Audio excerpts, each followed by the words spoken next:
हमने संविधान के प्रति आस्था पैदा करने के लिए लगातार कोशिश की है।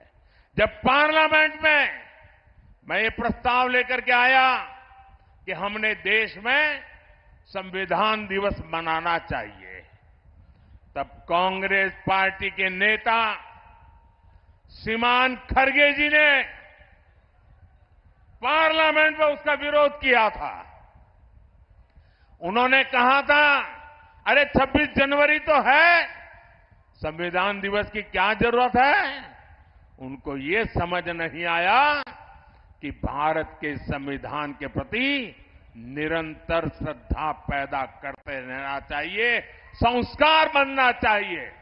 हमने संविधान दिवस को हर स्कूल में बच्चों के सामने संविधान का पाठ हो, प्रियम्बल का पाठ हो, वचनबद्धता आए, इसके लिए परंपरा प्रारंभ की है।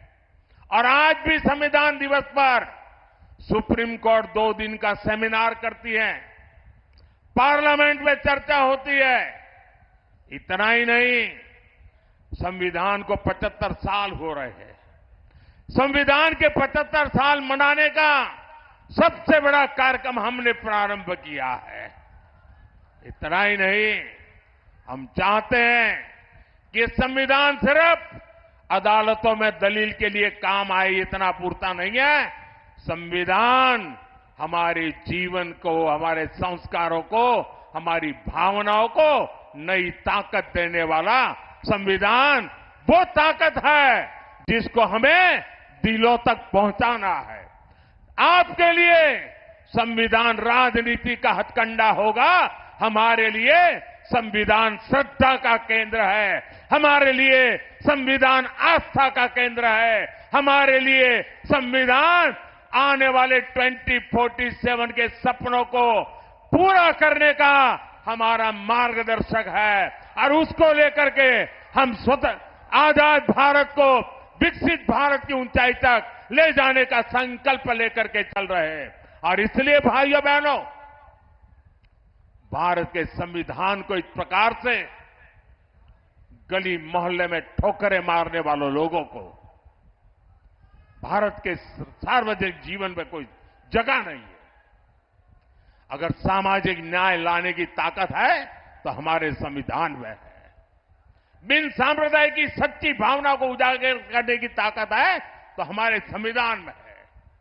और हम बड़ी श्रद्धा के साथ, इतना ही नहीं, बाबा साहब आंबेडकर को जो सम्मान हमने दिया है, आपको बोलने का अधिकार तक नहीं है।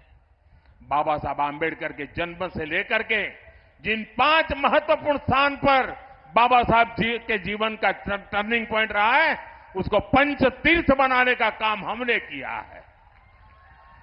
और इसलिए भाइयों बहनों, इन लोगों को जान के समझ करके ये झूठी बातें बताने वालों को हमेशा हमेशा के लिए चुप करना बहुत जरूरी है।